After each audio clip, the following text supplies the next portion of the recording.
که ته د زندان د اوسپنیزو پنجرو تر شا په ولچکونو او زولنو تړلی بندي یې، نو هم اسمان ته کتلی شي او هم له اسمانه یو خوږبویه ګل راښکولی او بویولی شي او پر ځای ناست خپل صحت روغ ساتلی شي.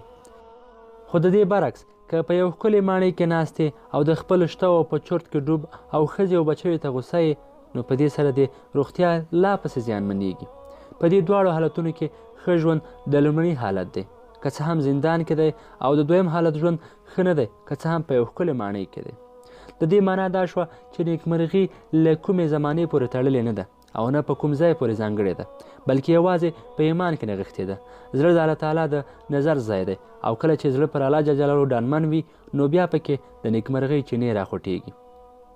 ښه او بد ژوند ټول ستا د فکر او لید پورې اړه لري، ستا د فکر پورې اړه لري. هغه فکر چې ته یې ځان ته لرې، هغه فکر چې ته یې د راتلونکي لپاره لرې، هغه فکر چې ته یې د دې دنیا او هغې دنیا لپاره لرې، هغه فکر چې ته یې د نورو لپاره لرې،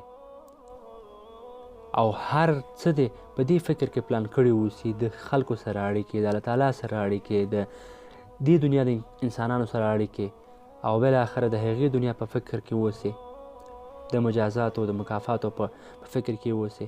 هغه ستا ژوند ده، هغه ستا د ژوند کیفیت در معلوموي چې ته ژوند ته په دې کومه سترګه ګورې، په دې نړۍ کې ته ژوند کوې په کوم لیول سره یې کوې، په کوم کیفیت سره یې کوې، ته څومره ژوند ته اهمیت ورکوې، ته ستونزو ته په کومه سترګه ګورې، ته خوښیو ته په کومه سترګه ګورې، صبر پیژنې که نه پیژنې، شکر پیژنې که نه پیژنې.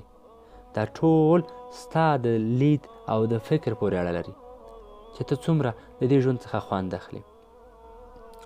شیخ الاسلام ابن تیمیه نه کورنۍ درلوده او نه کور، نه مال او نه یې منصب درلوده. د بنو امیه د جومات تر څنګ یوه خټینه کوټه درلوده، په هغې کې اوسېده او پر یوه مړۍ ډوډۍ به یې کرۍ ورځ تېروله. یوازې 2 جوړې جامې یې درلودې، زیاتره وخت به یې په جومات کې ویده کېده. دی وایي زما جنت زما په سینه کې دی، زما وژل زما لپاره شهادت دی او بندي کول مې خلوت دی، جلاوطني راته سیاحت دی، او دغه ټولې خبرې د ایمان پر مټ کولې چې په زړه کې د ایمان د بوټې ریښې کلکې وې. نو ملګریه، که غواړې چې ښه ژوند ولرې، غوره ژوند ولرې، نو فکر دې مثبت کړه، لید دې مثبت کړه، ژوند ته په یو بل ډول سره وګوره، لوړ وانده تر څو دې ستونزې کوچنۍ سي. که چېرته ناروغ یې، ناروغۍ ته د یو شفا په سترګه وګوره، ځکه ناروغي د شفا یوه برخه ده. که چېرته ناکام یې، نو ناکامۍ ته د بریالیتوب په سترګه وګوره، ځکه ناکامي د بریالیتوب یوه برخه ده. همدارنګه چې هر ډول ستونزو مشکل لرې، په دې اوسه چې د هرې تیارې پسې، د هرې ناکامۍ پسې او د هرې ستونزې پسې حتما هوساینه شته ده، رڼا شته ده، بریالیتوب شته ده او خوښي او سکون شته ده.